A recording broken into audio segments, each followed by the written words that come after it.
नमस्कार दोस्तों, हमारे YouTube channel knowledge with Rahul Babra में आपका स्वागत है।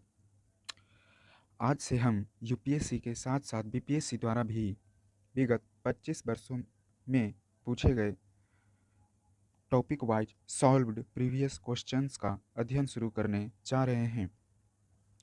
इसमें हम एक-एक दिन की गैपिंग के साथ हर बार 10-10 प्रश्नों को कवर करेंगे। इसलिए हर दिन हमारे वीडियो को देखने के लिए हमारे YouTube चैनल को सब्सक्राइब करना न भूलें। हाँ, अगर वीडियो पसंद आए तो उसे लाइक करना भी न भूलें। तो चलिए हम अपने प्रश्नों पर बढ़ते हैं। तो हमारा पहला प्रश्न है, भारत में पशुपालन एवं कृषि के प्राचीनतम साक्ष्य प्राप्त हुए हैं। तो चलिए बताइए, भारत में पशुपालन एवं कृषि के प्राचीनतम साक्ष्य कहाँ से प्राप्त हुए हैं? तो इसका सही उत्तर हो जाएगा ऑप्शन डी। ऑप्शन डी हो जाएगा मेहरगढ़ से। अर्थात भारत में पशुपालन एवं कृषि के प्राचीनतम साक्ष्य मेहरगढ़ से प्राप्त हुए हैं। तो चलिए अब इसके विश्लेषण को देख लेते हैं। कराएं, भारतीय उपमहाद्वीप में पशुपालन एवं कृषि के प्रारंभिक स्थल मेहरगढ़ को माना जाता है, जो 7000 से 5500 ईसा पूर्व के मध्य मानव बसाव का क्षेत्र था। कुछ विद्वानों ने मेहरगढ़ में पशुपालन का काल 8500 ईसा पूर्व से मानते हैं। नवीनतम खोजों के आधार पर भारतीय उपमहाद्वीप में प्राचीन कृषि साक्ष्य वाला स्थल उत्तर प्रदेश के संत कबीर नगर जिले में स्थित लेहुरा देव है।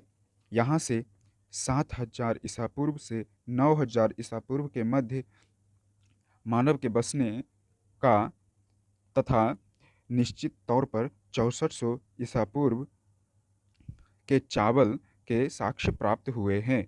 इस प्रकार मेहरगढ़ से प्रथम बार पशुपालन एवं कृषि के साक्ष्य मिले हैं। तो चलिए अब अगले प्रश्न पर बढ़ते हैं।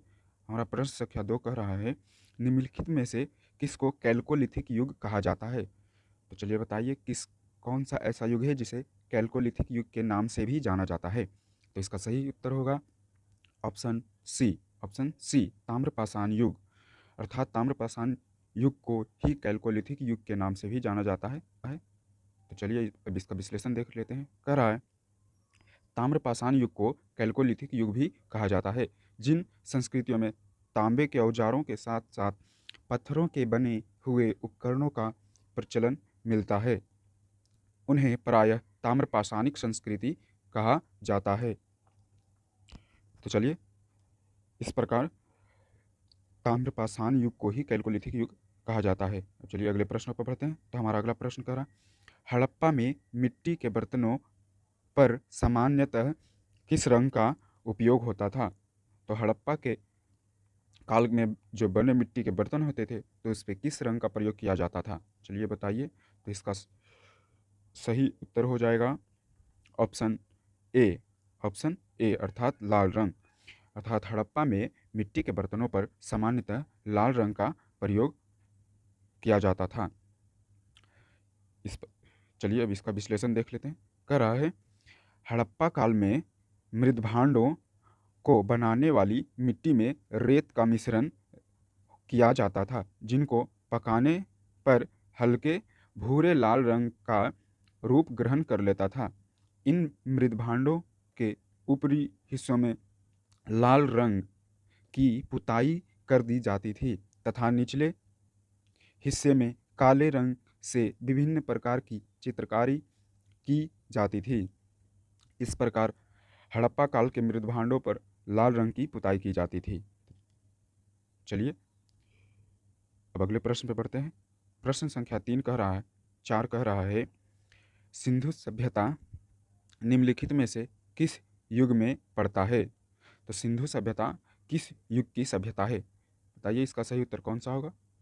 तो इसका सही उत्तर हो जाएगा ऑप्शन डी। ऑप्शन डी, अर्ध ऐतिहासिक काल। अर्थात सिंधु सभ्यता जो है वो अर्ध ऐतिहासिक काल के युग में पड़ता है। चलिए अब इसके विश्लेषण को देख लेते हैं। कह रहा है, ऐतिहासिक काल का निर्धारण पठनीय लेखन कला के ज्ञान के आधार पर किया जाता है। लेखन कला के ज्ञान से पहले का काल प्रागैतिहासिक काल होता है। भारतीय इतिहास में 2500 ईसा पूर्व से 600 ईसा पूर्व का कालखंड ऐतिहासिक काल माना गया है। सैंधव सभ्यता अर्ध ऐतिहासिक काल की सभ्यता है, क्योंकि यहाँ लेखन कला का ज्ञान तो है, परंतु अभी तक इसे पढ़ा नहीं जा सका है। इस प्रकार जो हमारी सैंधव सभ्यता है वो अर्ध ऐतिहासिक काल के युग की सभ्यता है। तो चलिए अब अगले प्रश्नों पर बढ़ते हैं। प्रश्न संख्या 5 कह रहा है, सिंधु घाटी सभ्यता की सबसे महत्वपूर्ण विशेषता क्या है? तो चलिए बताइए, हमारे सिंधु घाटी सभ्यता की सबसे महत्वपूर्ण विशेषता क्या होगा? तो इसका सही उत्तर हो जाएगा ऑप्शन ए, पकी हुई मिट्टी से बनी इमारतें। अर्थात सिंधु घाटी सभ्यता में घरों का जो बनावट होता था वो पक्की ईंटों से बनी इमारतों से होता था। तो चलिए अब इसके विश्लेषण को देख लेते हैं। कह रहा है, सिंधु घाटी सभ्यता की प्रमुख विशेषता नगर नियोजन को माना जाता है। यहाँ नगर और कस्बे का एक निश्चित योजना में के अनुसार बसाए जाते थे। पक्की मिट्टी से बनी इमारतों में मोहनजोदड़ो का स्थान विशाल स्नानागार व अन्नागार प्रमुख है। इसकी सतह पक्की इट्टी की है, जिसे जिप्सम तथा मोर्टार द्वारा जोड़ा गया है। तो इस प्रकार सिंधु घाटी सभ्यता की प्रमुख विशेषता उसका नगर नियोजन था, जिसमें घरों को पक्की ईंटों से बनाया जाता था। चलिए अब अगले प्रश्न पर बढ़ते हैं। प्रश्न संख्या 6 कह रहा है, निम्नलिखित में से कौन सा एक हड़प्पा का बंदरगाह है?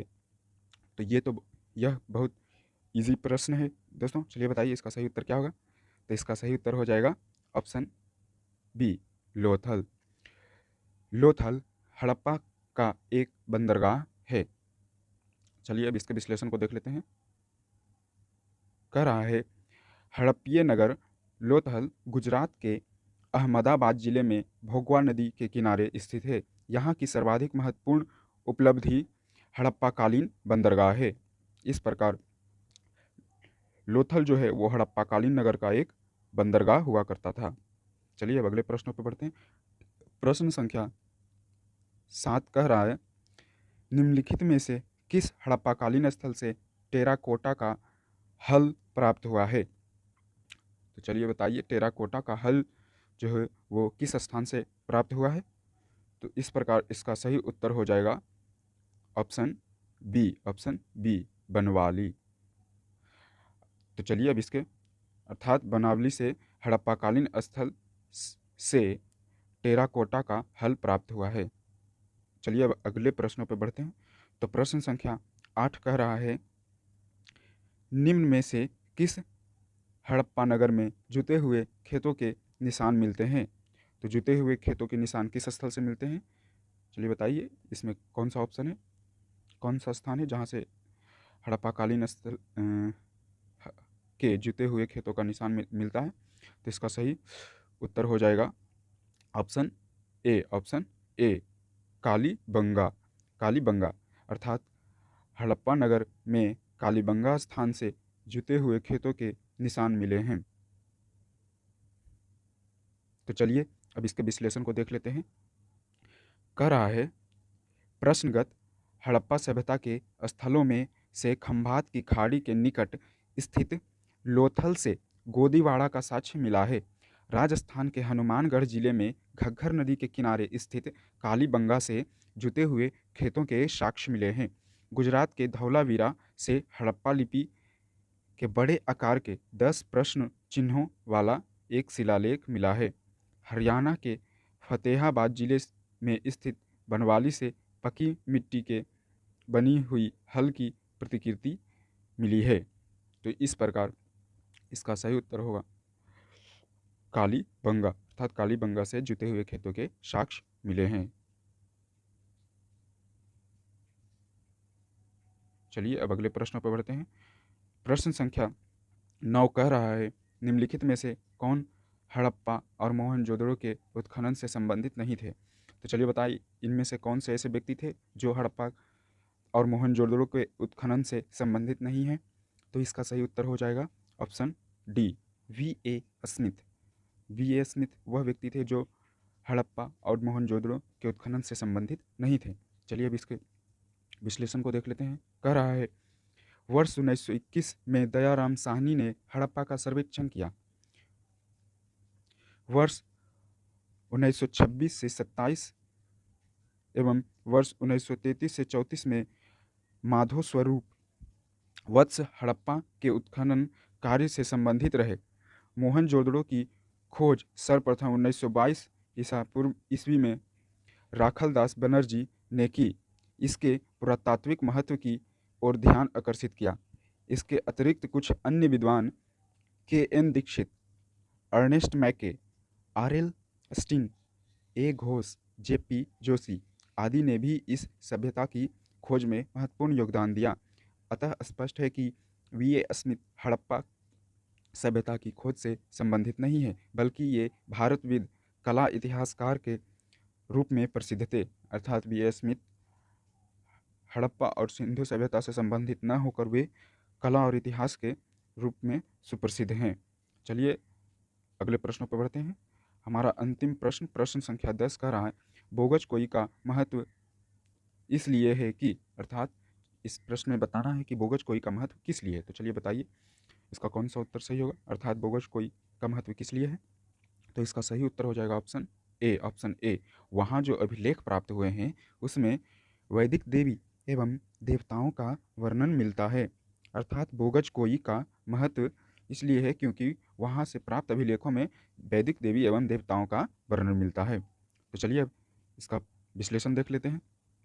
कह रहा है बोगज कोई, जिसे एशिया माइनर के नाम से भी जाना जाता है, से 14वीं शताब्दी ईसा पूर्व के कुछ अभिलेख मिले हैं। इस अभिलेख में ऐसे राजाओं का उल्लेख आया है जिनके नाम आर्यों से जैसे थे और जो संधियों के साक्ष्यों तथा रक्षा के लिए इंद्र, मित्र, वरुण और नसत्य देवताओं का आवाहन करते थे। इससे ज्ञात होता है कि वैदिक आर्य ईरान से होकर भारत आए होंगे। इस प्रकार बोगज कोई का विश्लेषण महत्व वहाँ से प्राप्त अभिलेखों में वैदिक देवी देवताओं का वर्णन के अनुसार है। इस प्रकार आज के वीडियो का समापन हुआ। आगे के प्रश्नों की चर्चा हम अगले वीडियो में करेंगे। हाँ, अगर वीडियो अच्छा लगा तो इसे लाइक करना और चैनल को सब्सक्राइब करना न भूलें। जय हिंद।